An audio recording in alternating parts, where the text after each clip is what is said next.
So today we are doing some blood flow restriction training with Ashley. We want to show you what this is like. This is something that we'll use in the clinic. It's a great way to get a high volume of work without a lot of repetitions. So this is great for people that are coming off of an injury, off of surgery, they have limited amount of their activity tolerance. We can still get a great workout without having to put in a lot of load and a lot of repetition. So what she's doing is she's just doing some basic long arc quads, strengthening that quad muscle. The blood flow is restricted, so this is like training at a low oxygen level. So this gives your body a response to training at this low oxygen level. That's gonna give you some of those growth factors, some of those things that are gonna help build that muscle mass.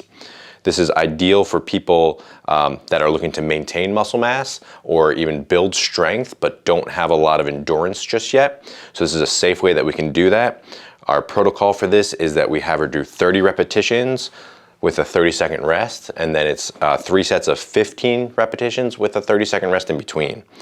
So we'll have her go back to that left leg. So this is now her third round. So this is 15 repetitions. And at this point, she should be getting a little bit tired with this. We've done this with her before, so she's building tolerance to it. This is an ideal modality that we can send home with a client that you can use 2 to 3 times a week. It works best in that manner, or it can be used to complement what you're already doing. So if you're weight training in the gym, you can use it as an additional session. It can also be really helpful with recovery, because when you're learning to operate in this lower oxygen level, it's actually making your heart rate speed up a little bit. So she's getting a little bit of some cardio work that is might be challenging if she's freshly coming off of a surgery or coming off of an injury, to help her get back into her playing status. How are you feeling? Good. My legs, I feel like I just squatted a lot. Yeah, so with just doing some basic repetitions, we're gonna get that feel, that swole feeling like you might get if you did a lot of bicep curls, but we're just getting that for her quads right now. When we're doing this, we can target usually 2 or 3 muscle groups during a session. We will give her a little break in between to re-oxygenate all those areas and get some fresh blood flow in there, and then we will reset it. Okay. Okay, cool, so disconnect. We'll just put that aside. All right, so what we're gonna start with is with your left leg, you're just gonna go ahead and straighten that knee and bend it. You're gonna go for that 30 times while we're doing this. So the protocol we'll use for strengthening will be 30 repetitions, 30-second rest, 15 repetitions, 30-second rest, 15 repetitions, 30-second rest, 15 seconds, 15 repetitions, 30-second rest. So we'll just alternate legs for you for now. While you're doing this, you might get a little fatigue. That's good. It should be like you're working hard. By the time you get to 20, you should start feeling it. Mm-hmm.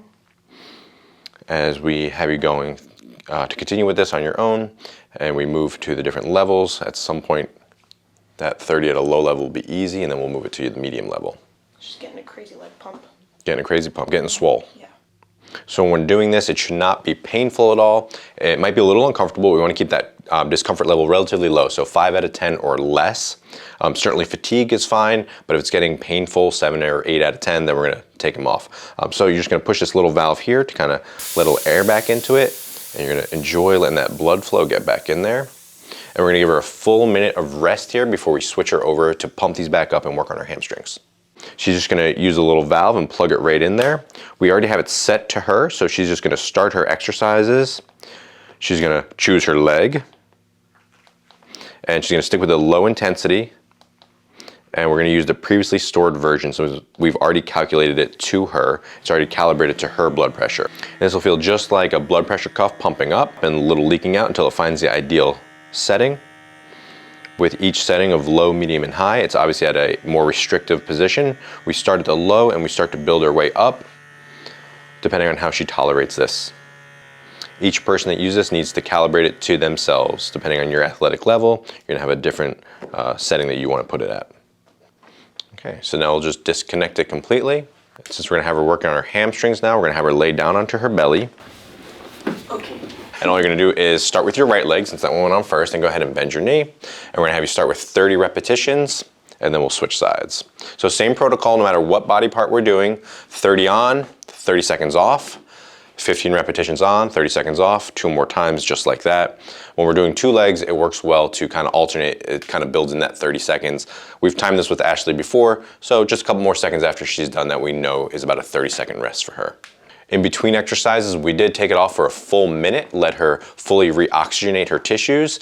We do that, one, for safety, but two, that seems to be the protocol that we like for best performance. So it's a really safe way that we know there's a lot of research on and supports that we want to take a full minute rest in between exercises. We're going to do about 2 or 3 exercises per session, depending on what body part we're working on.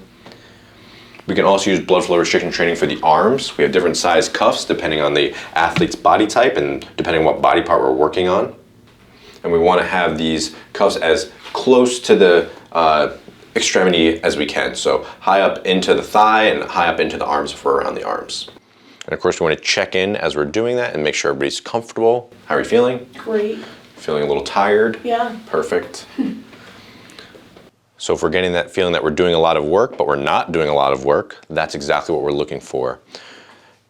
The after effects could include muscle soreness, like you did a big workout, which is a normal response, which is what we're looking for when we're training with our athletes. We want to get a little muscle soreness that goes away in a day or two. A little bit of discomfort is okay, but it should be relatively minor. This should not be a painful tactic at all, so we want to be aware of that. If it is, we need to either adjust our settings, minimize the dosing of it, or it's just not something that we're ready for just yet. I'm gonna be real warmed up. This is good. You're getting some BFR training in. Mm-hmm. That's where we make the champions. A set of 30 and 3 sets of 15. Yep. We can probably move to your air squats if you want. Yeah. Yep. So another exercise that we'll like to use with this is if we're moving well and we can handle full weight bearing is maybe some air squats, right? Where we can get a full body workout. This does get tiring. At some point, if we wanted to add a little bit of a load, we could add a light load to it. But for our initial purposes, we're just gonna have Ashley go through these rounds of 30 air squats and then make sure she gets that 30-second rest in between her other sets of 15 that are gonna come up afterwards. So we can use this for any muscle group. If we were trying to work on the calves, we could do heel raises. If we're trying to work on other muscles, we could do different motions. If there's a particular exercise we wanted to work on, we could have her doing those. But again, this is just a great way that we can get a good resistance workout without having to do a lot of load. So it's a really safe way that we can get some strength training in early in the rehab process. Can I rest a little bit? Take a little rest. Okay, good. The quads are like, man. And Phew. when we're done with the exercise, we're just gonna press those little valves, let the oxygen come back in. And then once you get enough air in there, you can remove those Velcro straps and take those completely off. So that's how we set up blood flow restriction training. Great adjunct, great tool that we can use that we offer for home rental units for appropriate clients. We teach you how to set them up. We teach you how to use them, make sure you have any questions answered. And then of course, we're there to support you every step of the way. But this is a great tool that we love using with people post-surgical, deconditioned, getting back to the start of their season, and also as an adjunct for their strength training. Thank you for watching our YouTube channel. Please like it if you found it valuable, share it with somebody that matters, and check back for updates all season long.